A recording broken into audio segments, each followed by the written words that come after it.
सुबह का समय हॉल में सब बैठे हैं। आरव अपने पापा के सामने खड़ा है।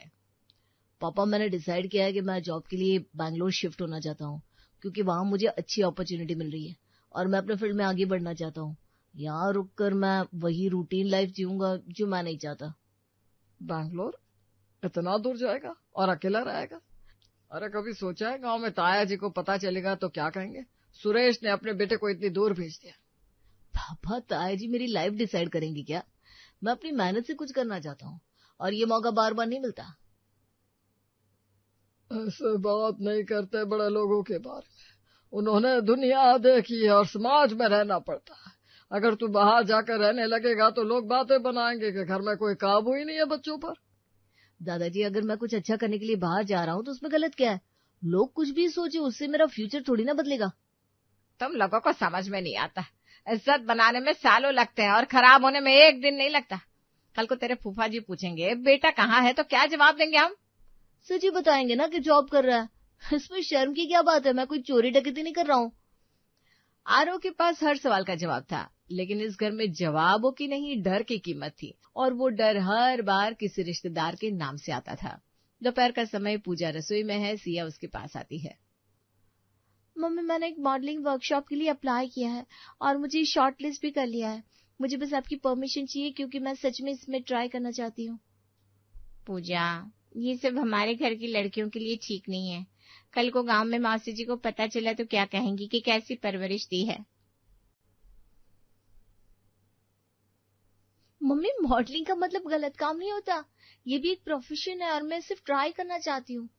तुम्हें समझ में नहीं आता? लोग सिर्फ काम नहीं देखते, वो बातें बनाते हैं, और हमें उन्हीं लोगों के बीच रहना है। किस किस को जवाब देते रहेंगे हम? मतलब साफ है मम्मी, मुझे अपने सपने छोड़ देने चाहिए क्योंकि मौसी जी क्या सोचेंगी। देखो, मैं तुम्हारा बुरा नहीं सोच रही हूँ। मैं सिर्फ ये चाहती हूँ कि कल को कोई उंगली ना उठाए। मैं तो हमेशा ही तुम्हारे साथ हूँ, लेकिन क्या करें इन बातें बनाने वाले रिश्तेदारों का। तुम समझ रही हो ना बेटा? हर बार वही कहानी। बस रिश्तेदार बदल जाते थे, लेकिन फैसला हमेशा एक ही होता था, ना। इस घर में जैसे हर शख्स बस रिश्तेदारों को दिखाने के लिए जी रहा था। अगर वो कह दे कि तुम सांस गलत ले रहे हो तो शायद इस घर के लोग सांस लेना भी छोड़ देते।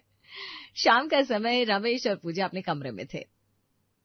मैं सोच रही हूँ मैं फिर से अपना बुटीक शुरू कर लूं, क्योंकि मुझे सिलाई का काम अच्छा आता है और घर बैठे कुछ इनकम भी हो जाएगी। वैसे ये आइडिया भी अच्छा है, थोड़ी इनकम भी हो जाएगी तो सपोर्ट हो जाएगा। लेकिन लोग क्या कहेंगे कि रमेश अपनी बीवी से काम कर रहा है? गांव में चाचा जी को पता चला तो वो क्या सोचेंगे? अरे काम करने में शर्म कैसी? मैं घर संभालते हुए भी कर सकती हूँ, और कोई मॉडलिंग और बाहर का काम भी नहीं है जो चार लोग बातें बनाएंगे। हमारे खानदान में औरतें घर के बाहर काम नहीं करती। अगर तुमने शुरू किया तो रिश्तेदारों में बात फैल जाएगी कि ये हमारे घर की औरतों को ही उकसा रही है। इस घर में सपनों की कमी नहीं थी, लेकिन हर सपना किसी रिश्तेदार के नाम पर रोक दिया जाता था, जैसे कि उनका कोई कर्जा हो इस घर के लोगों पर। रात का समय, पूरा परिवार साथ बैठा है। लक्ष्य मोबाइल पर वीडियो बना रहा है। ये क्या कर रहा है लक्ष्य? दादी, मैं यूट्यूब चैनल शुरू करना चाहता हूँ क्योंकि मुझे वीडियोस बनाना अच्छा लगता है और आजकल लोग इसी से अच्छा कर रहे हैं। ये क्या नया चक्कर शुरू कर दिया? कल को गांव वाले देखेंगे तो क्या कहेंगे कि लड़का नाच गाना कर रहा है मोबाइल पर? दादी, ये नाच गाना नहीं है, कंटेंट बनाना कहते हैं, और ये एक करियर भी बन सकता है।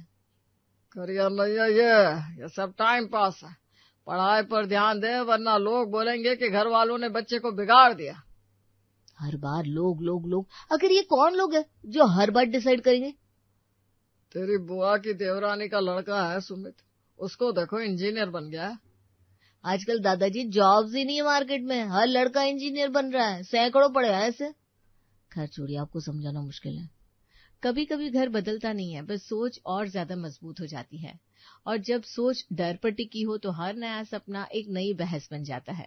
इस घर में अब बहसें बढ़ने लगी थी, क्योंकि नई पीढ़ी सवाल पूछ रही थी और पुरानी पीढ़ी के पास हर सवाल का एक ही जवाब था जो अब कोई सुनना नहीं चाहता था। पापा, मैंने बैंगलोर वाली कंपनी का ऑफर एक्सेप्ट कर लिया है, क्योंकि मैंने काफी सोचने के बाद ये डिसीजन लिया है, और मुझे लगता है अगर मैं ये मौका छोड़ दूंगा तो आगे जाकर मुझे पछताना पड़ेगा, क्योंकि ये वही फील्ड है जिसमें मैं खुद को ग्रो होते देखता हूँ।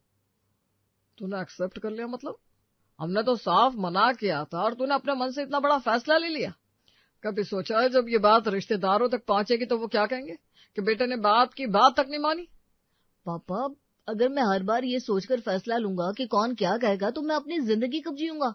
और वैसे भी रिश्तेदार मेरी मेहनत नहीं देखेंगे, वो सिर्फ बातें बनाएंगे, चाहे मैं यहाँ रहूं या बाहर जाऊं। बात सिर्फ तेरी नहीं है, बात पूरे खानदान की है। तेरे एक फैसले से पूरे परिवार की इमेज पर असर पड़ता है। गांव में तेरे ताया जी पहले ही बोलते रहते हैं, आजकल बच्चे हाथ से निकल रहे हैं। दादाजी, क्या ताया जी ने कभी मुझसे आकर पूछा कि मैं क्या करना चाहता हूँ? उन्होंने कभी मेरी पढ़ाई, मेरे इंटरेस्ट या मेरे फ्यूचर के बारे में कुछ जाना? नहीं ना। तो फिर उनका ओपिनियन इतना इम्पोर्टेंट क्यों है? तो ये समझ क्यों नहीं रहा है कि समाज में रहना पड़ता है, अकेले नहीं रहते हम, रिश्तेदारों के साथ ही उठना बैठना पड़ता है। अगर तूने अलग रास्ता चुना तो हर जगह जवाब हमें देना पड़ेगा। तो फिर साफ बोल दीजिए ना, आपको मेरी खुशी से ज्यादा अपनी सफाई देने की चिंता है, क्योंकि हर बार बात यहीं आकर रुक जाती कि लोग क्या सोचेंगे, लेकिन ये कोई नहीं पूछता कि मैं क्या महसूस कर रहा हूँ। आरव अब सिर्फ अपनी बात नहीं कर रहा था, वो उन सभी की आवाज बन रहा था जो सालों से चुप थे, लेकिन घर की दीवारें अभी भी पुरानी सोच से बनी थी। चाची, मम्मी, मैंने वर्कशॉप ज्वाइन करने के लिए फाइनल मेल भेज दिया है, क्योंकि मैं अब और वेट नहीं करना चाहती। और मुझे लगता है कि अगर मैंने अभी कोशिश नहीं की तो मैं जिंदगी भर सिर्फ यही सोचती रह जाऊंगी कि काश मैंने एक बार ट्राई तो किया होता। पहले लक्ष्य, अब तुम। पहले ही तुम लोग डिसाइड कर लेते हो फिर बताते हो। कभी सोचा है जब ये बात तेरी बुआ जी तक पहुंचेगी तो वो क्या कहेंगी कि आजकल की लड़कियां घर से बाहर निकलकर क्या क्या करने लगी हैं? बुआ जी क्या कहेंगी तो वो तो नहीं पता, लेकिन मैं क्या बनना चाहती हूँ ये मुझे पता है। और अगर मैं खुद के लिए एक मौका भी नहीं ले सकती तो फिर पढ़ाई करने का मतलब क्या है? भाभी, हम तो वो नहीं कर पाए जो करना चाहते थे। कम से कम इन लोगों को तो आगे बढ़ने दीजिए। मम्मी, लोग बातें फैलाते हैं या हम खुद ही पहले डर जाते हैं? आपने कभी नोटिस किया है कि हर बार हम किसी न किसी रिश्तेदार का नाम ले लेते हैं, लेकिन असल में किसी ने आकर कुछ कहा ही नहीं होता। तुम्हें लगता है कि कोई कुछ नहीं कहता, लेकिन हमें सुनना पड़ता है। फोन पर, फंक्शंस में, हर जगह छोटी छोटी बातों को भी बड़ा बना दिया जाता है। तो क्या सोल्यूशन यही है कि हम कुछ करें ही ना, सिर्फ इसलिए कि कोई कुछ बोल सकता है? मतलब हम अपनी जिंदगी जीना ही छोड़ दें? ये सवाल आसान नहीं था और इसका जवाब भी किसी के पास नहीं था, क्योंकि जवाब अगर मिल जाता तो शायद ये डर खत्म हो जाता। लेकिन इस घर में कुछ लोग थे जो अब नए रास्ते को चुनने से डरते नहीं थे। शाम का समय, घर में रिश्तेदार आने वाले थे, पूजा तैयार हो रही है और उसके हाथ में कुछ पेपर्स है। रमेश, मैंने बुटीक के लिए जगह देख ली है और मैं चाहती हूँ कि इस बार तुम मुझे रोको मत, क्योंकि मैं इतने सालों से घर संभाल रही हूँ और अब मैं अपने लिए कुछ करना चाहती हूँ। तुम्हें समझ में नहीं आता, ये समझना नहीं चाहती। आज घर में फूफा जी आ रहे हैं, अगर उन्हें पता चला कि तुम बाहर काम करने की सोच रही हो तो वो क्या कहेंगे कि रमेश अपनी बीवी को काबू में नहीं रख पा रहा। हर बार वही बात, कभी फूफा जी, कभी चाचा जी, कभी कोई और। लेकिन तुमने कभी ये सोचा कि मैं क्या चाहती हूँ? मैं भी इंसान हूँ, मेरी भी इच्छाएं हैं। मैं तुम्हारी इच्छाओं को समझ सकता हूँ पूजा, लेकिन अगर मैं आज अपने लिए खड़ी नहीं हुई तो अपनी बेटी के लिए कभी खड़ी नहीं हो पाऊंगी। आज आरव और सिया अपने लिए लड़ रहे हैं। मैं नहीं चाहती कल को हमारी मीठी भी सबसे यूं ही लड़ती रहे। हम इस बारे में बाद में सोचेंगे, पहले कुछ दिन निकल जाने दो। अब बात सिर्फ सपनों की नहीं रही थी, अब बात सच जानने की हो गई थी कि सच में रिश्तेदार इतना सोचते हैं या ये सिर्फ एक परछाई है जिसे सालों से सच मान लिया गया था। अगले दिन घर में एक बड़ा पारिवारिक मिलन होने वाला है। सभी रिश्तेदार आने वाले हैं, घर में तैयारियां चल रही थी। शायद आज पहली बार ये सवाल अपने जवाब के करीब था, क्योंकि जिन लोगों के नाम पर इतने सालों से फैसले लिए जा रहे थे आज वो सब सामने आने वाले थे। आज किसी के सामने कोई तमाशा नहीं करना, समझे? इतने सारे रिश्तेदार बैठे हैं, उनके कानों में कोई भनक लग गई तो बड़ा बवाल हो जाएगा। आज ही वक्त है आरव, जो पूछना है पूछ ले भाई, आज तो तमाशा होकर रहेगा। ऑल द बेस्ट मेरे शेरों। तबाही मचा दो भाई। आरव, जो बचपन से यही सुनता आ रहा था कि ये रिश्तेदार क्या कहेंगे, उसके सामने आज सब लोग थे और आज वो सिर्फ अपने मन की ही करने वाला था, फिर चाहे कोई कुछ भी सोचे। ताऊ जी, मैं आपसे एक बात पूछना चाहता हूँ, क्योंकि घर में हर बार जब भी मैं अपने करियर के बारे में बात करता हूँ तो आपका नाम लिया जाता है कि अगर मैं बाहर जाऊंगा या कुछ अलग करूंगा तो आपको बुरा लगेगा और आप सोचेंगे कि मैं घर से दूर हो गया हूँ। इसलिए मैं आज आपसे सीधे पूछना चाहता हूँ, क्या सच में आपको ऐसा लगेगा अगर मैं बैंगलोर जाकर जॉब करूँ?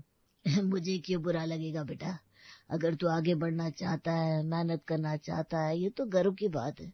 हमने तो हमेशा यही चाहा कि बच्चे हमसे आगे जाए, अब अगर मौका बाहर है तो वहां जाना ही चाहिए। पूरा परिवार एक दूसरे को देखने लगता है। सिया आगे बढ़ती है। बुआ जी, मैं आपसे कुछ पूछना चाहती हूँ, क्योंकि मुझे हमेशा कहा जाता है अगर मैं मॉडलिंग या डिजाइनिंग में जाऊंगी तो आपको और बाकी रिश्तेदारों को अच्छा नहीं लगेगा और लोग बातें बनाएंगे। इसलिए मैं जानना चाहती हूँ कि सच में आपको ऐसा लगेगा मैं कुछ गलत कर रही हूँ? ये किसने कहा बेटा? अरे आजकल की लड़कियां तो हर फील्ड में नाम कमा रही है। अगर तुम्हारे अंदर टैलेंट है तो तुम्हें जरूर ट्राई करना चाहिए। लोग तो वैसे भी कुछ ना कुछ बोलते रहते हैं, लेकिन इसका मतलब ये नहीं कि हम अपने बच्चों को रोकते। पूजा धीरे धीरे आगे आती है। फूफा जी, एक बात मैं भी पूछना चाहती हूँ, क्योंकि मुझे हमेशा कहा गया कि अगर मैं अपना काम शुरू करूंगी तो आपको अच्छा नहीं लगेगा और आप कहेंगे कि घर की बहू बाहर काम कर रही है। इसलिए आज तक मैंने अपने मन की बात दबा कर रखी, लेकिन आज मैं जानना चाहती हूँ, क्या सच में आपको इससे कोई समस्या होगी?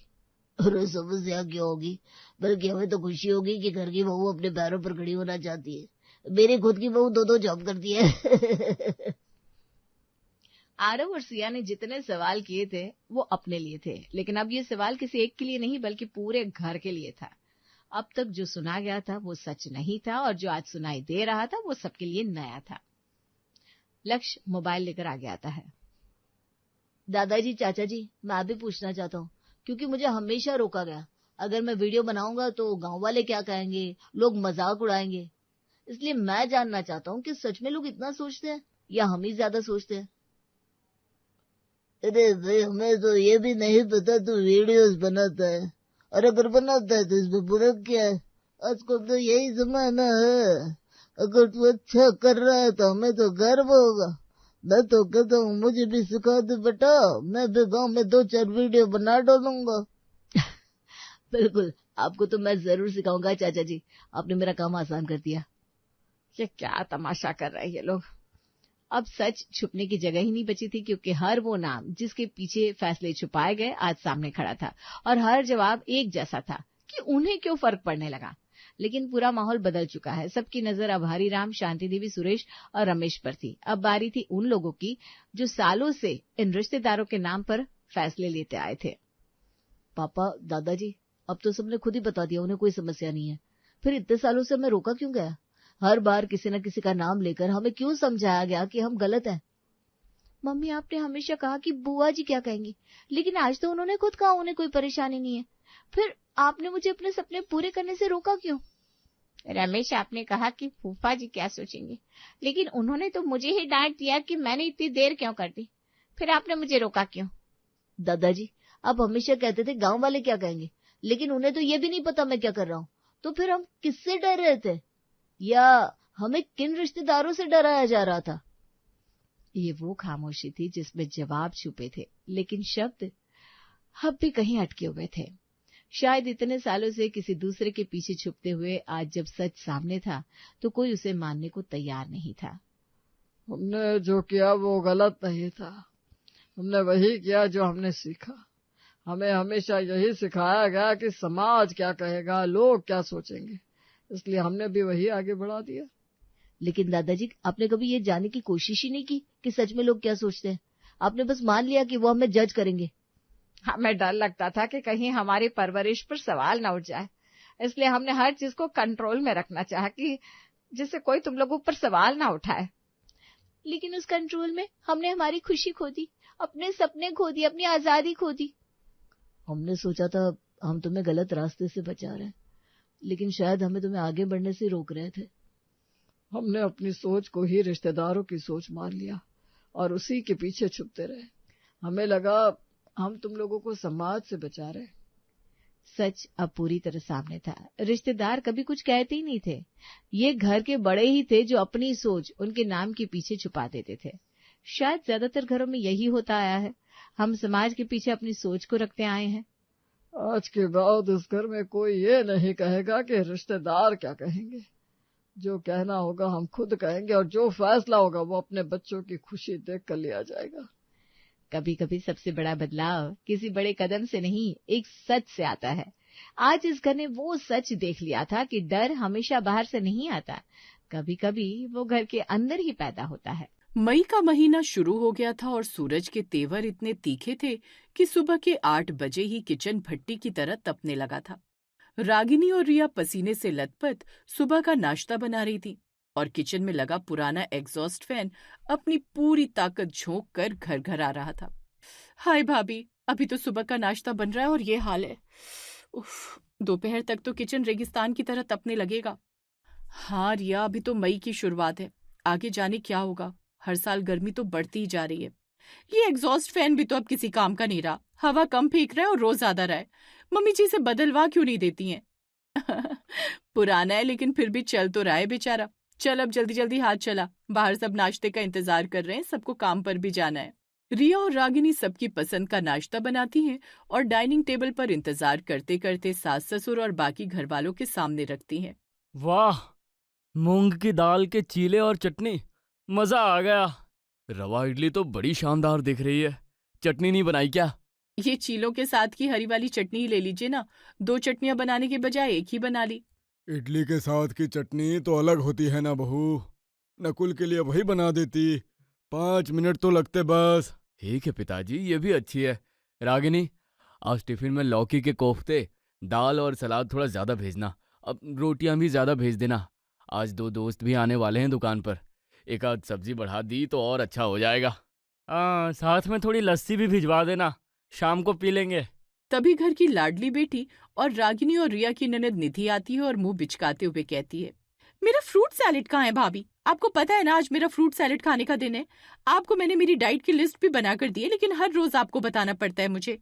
कल तुम्हारे भैया फल लाना भूल गए थे निधि, तुम अभी इनमें से कुछ खा लो, थोड़ी देर बाद मैं खुद मार्केट से फल लेकर आती हूँ।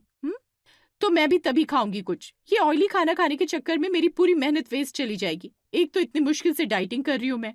ये कहकर निधि अपने कमरे में चली जाती है और नकुल रागिनी से कहता है, अरे मैं भूल गया था तो तुम्हें याद दिला देना चाहिए था ना, या तुम ही जाकर ले आती। अब भूखे ही उठ गई ना खाने पर से। अरे अब छोड़ो और नाश्ता करो, ये तो हर दिन की कहानी है। बहू तुम फल लेकर आ जाना और दोपहर का खाना बनाते समय निधि से जरूर पूछ लेना। खाने की टेबल पर अलग अलग तरह का नाश्ता रखा था, जिसे दोनों बहुओं ने सबकी पसंद नापसंद को ध्यान में रखकर बनाया था। थोड़ी देर बाद नाश्ता करके सब अपने अपने काम पर चले जाते हैं और रागिनी फल लाने बाजार निकलती है। आते समय सब्जियां भी लेती आना बहू, नहीं तो फिर से शाम को दौड़ोगी मार्केट। और मेरे चश्मे का कांच भी टूट गया है, चश्मे की दुकान भी पास में ही है, ठीक करवा कर ले आना। मैं भी चलूं आपके साथ भाभी? इतनी धूप में आप अकेले जाएंगी? क्यों भाई, तुम्हारे साथ जाने से क्या इसे धूप कम लगेगी? और एक काम के लिए 2-2 लोगों की क्या जरूरत है? अभी काम वाली आएगी, दोनों चली जाओगी तो उससे काम कौन करवाएगा? रिया तुम रुको, मैं ही जाकर आ जाती हूँ, तुम बस दाल चावल का कुकर लगा कर रख देना। चिलचिलाती धूप में रागिनी फल और सब्जियां लेने मार्केट चली जाती है। काम वाली से काम करवाने के बाद रिया किचन में आती है और दाल चावल का कुकर लगाकर बाहर आती है। हॉल में एसी लगाकर निधि, रमेश जी और शोभा टीवी देख रहे होते हैं। मम्मी जी, फ्रिज में भिंडी, पत्ता गोभी, शिमला मिर्च और लौकी रखी है, आपके लिए कौन सी सब्जी बनानी है? भैया और कुणाल के लिए तो लौकी के कोफ्ते बन रहे हैं और बच्चों के लिए भिंडी। तो मेरे और तुम्हारे पापा जी के लिए थोड़ी लौकी अलग निकाल कर ड्राई जीरे का छौंक दे देना, और बाकी निधि से पूछ लो। अब ऑप्शन ही क्या बचता है भाभी? मुझे तो पत्ता गोभी और शिमला मिर्च पसंद नहीं है, और तेल से भरे लौकी के कोफ्ते और बीमारों वाली लौकी में खाऊंगी नहीं, दाल चावल ही खा लूंगी मैं तो। अरे ऐसे कैसे सिर्फ दाल चावल खा लेगी तू? रागिनी बहू मार्केट गई है, तू जल्दी से बता दे कौन सी सब्जी खानी है तुझे, वो आते समय लेकर आ जाएगी। हाँ निधि, भाभी अभी मार्केट में ही होंगी, जल्दी बता देगी तो आ जाएगी सब्जी। तो फिर मेरे लिए पालक मंगवा लो, लहसुन डालकर बना देना। रिया तुरंत रागिनी को फोन करती है और उसे पालक लाने के लिए कहती है। थोड़ी देर बाद पसीने से तरबतर रागिनी थैले उठाकर घर में आती है और हाथ मुंह धोकर सीधा किचन में चली जाती है। बाहर तो इतनी जानलेवा धूप थी कि सड़क पर पैर रखना तक मुश्किल हो रहा था, जबकि अभी तो 10 ही बज रहे हैं, ऊपर से ऑटो भी नहीं मिल रहा था। रिया बस 1 गिलास ठंडा पानी पिला दे, फिर काम पर लगते हैं।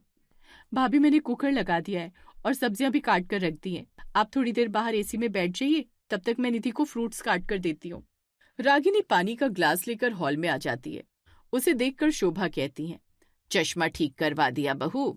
डालकर आई हूँ मम्मी जी, कल मिलेगा। कल क्यों मिलेगा? अरे थोड़ी देर रुक जाती और हाथ के हाथ करवा कर लाती ना, अब कल फिर से जाएगी क्या? लेकिन मम्मी जी उसका ग्लास बदलना था ना, हाथ के हाथ कैसे होगा? और वहां रुक भी जाती तो यहाँ रसोई का क्या होता? इतना सब काम अकेले रिया कैसे करती? तुम दोनों के जिम्मे बस एक खाने का काम है बहू, उसमें भी तुम्हारे मनो आंसू निकलते हैं। शुक्र है हमारी तरह चूल्हे पर खाना नहीं बनाना पड़ता है, फिर तो क्या ही करती भगवान ही जाने। भाभी, घर में सबके लिए अच्छा खाना बनाना और सबकी सेहत का ध्यान रखना आप दोनों का ही तो काम है ना, और तो कोई और काम होता नहीं है घर में। सुनकर रागिनी को बिल्कुल अच्छा नहीं लगता है और वो वहां ठंडी हवा में बैठने के बजाय वापस रसोई में चली जाती है। ये क्या भाभी, आप थक कर आई हैं, थोड़ी देर और बैठ जाती ना। बस हो गया आराम, 11 बज गए हैं, दुकान में टिफिन भी भेजना है, फिर बच्चे भी समर कैंप से वापस आ जाएंगे। ठीक है, मैं निधि को ये सैलेड देकर आती हूँ, फिर शुरू करते हैं। रिया सलाद देकर वापस आती है, तब तक रागिनी सब्जियां फ्रिज में जमा देती है और दोनों बहुएं खाना बनाने में जुट जाती हैं। भाभी, लोग पैसे देकर सोना बात लेने जाते हैं, हमें तो हमारे घर वाले मुफ्त में ही करा रहे हैं। काश किचन में एक एसी होता, हॉल में तो इतना ठंडा है जैसे ठंड के दिन हो। हम भले ही पसीना बहाते हो, लेकिन जब सब अपनी पसंद का खाना खाते हैं तो मन खुश हो जाता है और सारी थकान दूर हो जाती है। हाँ वो तो है, लेकिन कभी कभार डिमांड कुछ ज्यादा ही हो जाती है, खासकर गर्मी में तो हमें थोड़ी राहत मिलनी चाहिए ना। वैसे भी गर्मियों का खाना तो एकदम सादा होना चाहिए। कड़छी और बेलन चलाते हुए वो दोनों बातें भी कर रही थी कि तभी शोभा किचन में आती है। दोनों की बातें ही चल रही हैं या खाना भी बन रहा है? 12 बज रहे हैं, आधे घंटे बाद तुम्हारे पापा जी का खाना खाने का समय हो जाएगा, फिर बच्चों को भी लेकर आना है ना तुम्हें। आपकी और पापा जी की लौकी की सब्जी, दाल चावल और आम पुदीने की चटनी बन गई है मम्मी जी, हम गरम गरम रोटियां परोस देंगे, आप दोनों बैठ जाइए। तुम ऐसा करो कि निधि की पालक की सब्जी भी बना लो, फिर हम तीनों साथ में बैठ जाएंगे। ठीक है, बस 10 मिनट में बन जाएगी। तभी दरवाजे पर बेल बजती है और निधि दरवाजा खोलती है।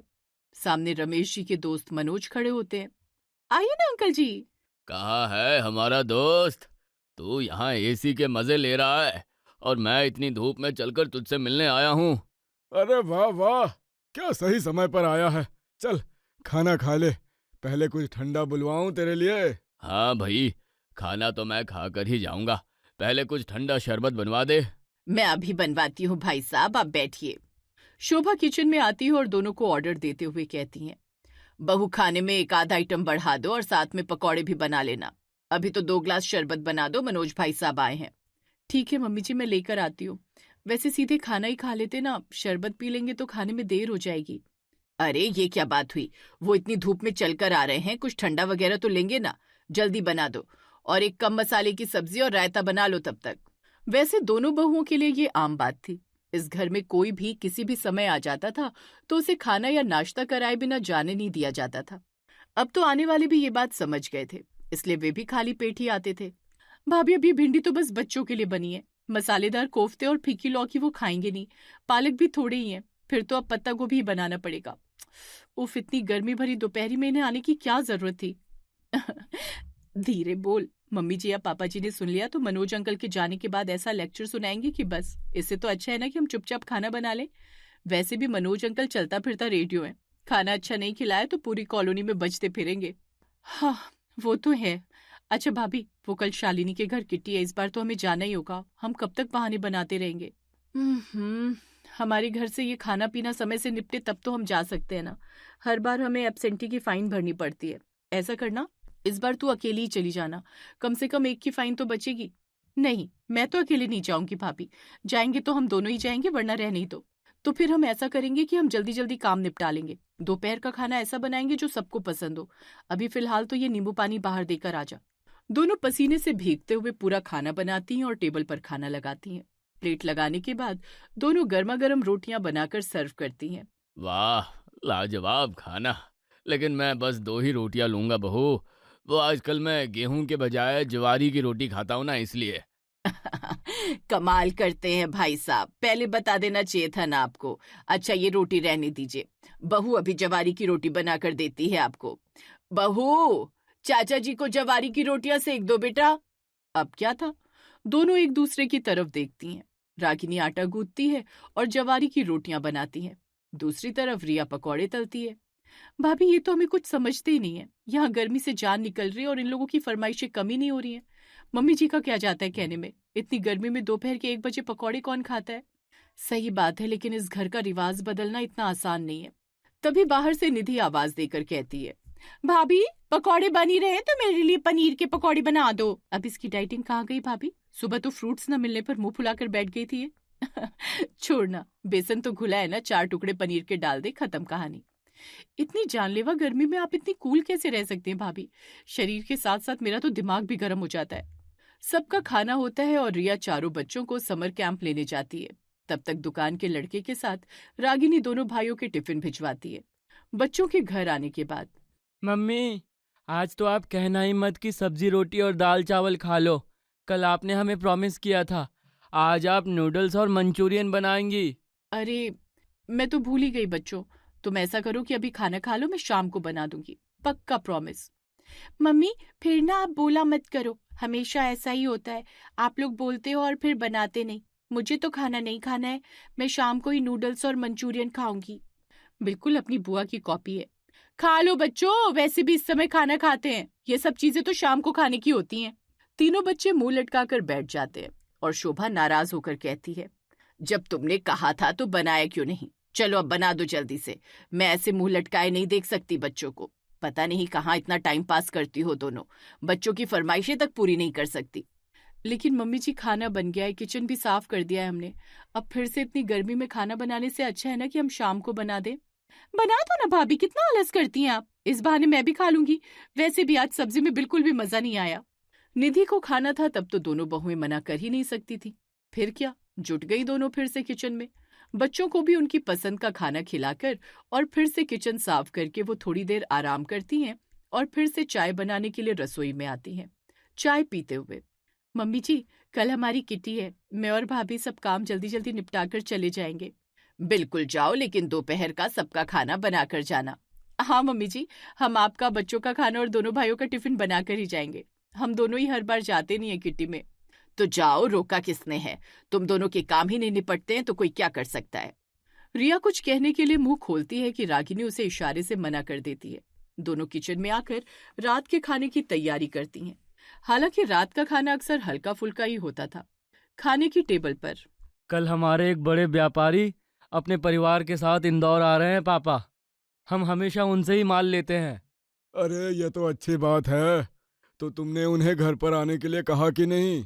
ऐसा करो, उन्हें दोपहर को खाने पर बुला लो, ऐसे ही संबंध अच्छे होते हैं। पहले ही कह दिया है पापा, हमें पता था कि आप यही कहोगे। तो तुम दोनों अच्छा सा खाना बना लेना और जो सब्जियां नहीं है वो आज ही लेकर आ जाना, दाल वगैरह भिगोनी हो तो भिगो देना। लेकिन मम्मी जी कल तो हमें किटी में जाना था ना, आपको बताया था ना हमने। मैंने भी तो तुम्हें हाँ ही कहा था ना बहू, मुझे भी तो अभी पता चला ना मेहमानों के आने का। कुणाल जी आप उन्हें कल की बजाय परसों बुला लीजिए ना, आपने बताया था ना कि वो तो 4 दिन है अभी शहर में। लेकिन हमने उन्हें कल कह दिया है, अब परसों आने के लिए कहेंगे तो अच्छा नहीं लगेगा। अरे तुम लोगों की किट्टी इतनी जरूरी नहीं है जितना हमारे व्यापारी, उन्हीं से हमारा व्यापार चलता है। तुम अगली बार चली जाना और खाने में अच्छी खासी वैरायटी बनाना, वो लोग खुश होकर जाना चाहिए। रागिनी और रिया दोनों के चेहरे उतर जाते हैं, लेकिन इससे किसी भी घर वाले को फर्क नहीं पड़ता है। घर वालों की फरमाइशें और मेहमानों की आवभगत इस परिवार की परंपरा थी, लेकिन उस परंपरा के पीछे घर की बहुओं की मेहनत और पसीना था, इसका किसी को कोई एहसास नहीं था। रात को किचन साफ करते हुए रिया रागिनी से कहती है, भाभी इस घर में बस बाहर वालों को ही खुश करने का रिवाज है, हमारी फीलिंग और मेहनत की किसी को कोई कदर नहीं है। इन लोगों को ये भी नहीं लगता कि किसी को इनवाइट करने से पहले एक बार हमसे पूछ ही लें।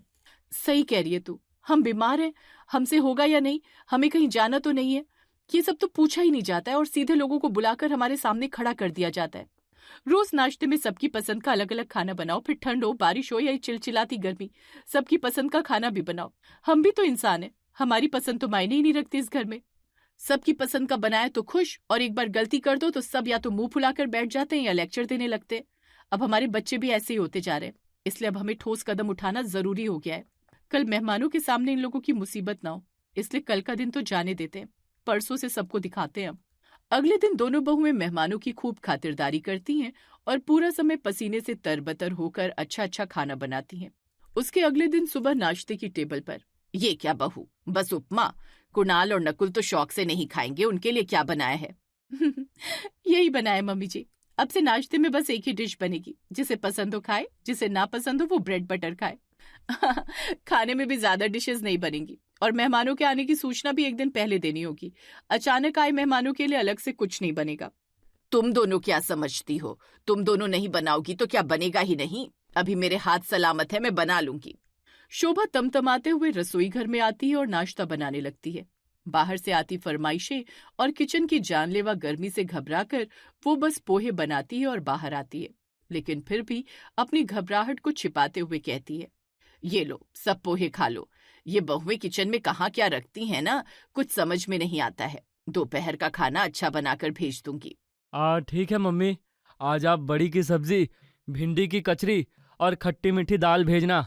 हाँ, और आपके हाथ के स्पेशल पटरदार पराठे और मिष्टी रोटी, मजा आ जाएगा। ठीक है बेटा। सबके जाने के बाद, मम्मी जी बच्चों के लिए तो आलू की सब्जी और कढ़ी बनाइएगा, वो लोग खट्टी मीठी दाल नहीं खाएंगे ना, और निधि का डाइट का खाना अलग बनेगा। शोभा पूरे उत्साह से किचन में आती है, लेकिन गर्मी के मारे उसका हाल बेहाल हो जाता है और परतदार पराठे बनाने में तो उनको नानी ही याद आ जाती हैं। वो हाथ जोड़कर दोनों बहुओं से कहती है, मान गई तुम दोनों को। इस गर्मी में सबके लिए दोपहर का खाना बनाना कितना मुश्किल है, अब मेरी समझ में आ गया है। आज से तुम दोनों वही करो जो तुम्हें सही लगे। आज से सबके लिए एक सा नाश्ता और एक सा दोपहर का खाना बनेगा। फिर क्या, ये तो भाई होम मिनिस्टर का ऑर्डर था। अब सबकी फरमाइशें बंद हो जाती हैं और गर्मी में दोपहर की रसोई बनाने में दोनों बहुओं को भी थोड़ी राहत मिल जाती है।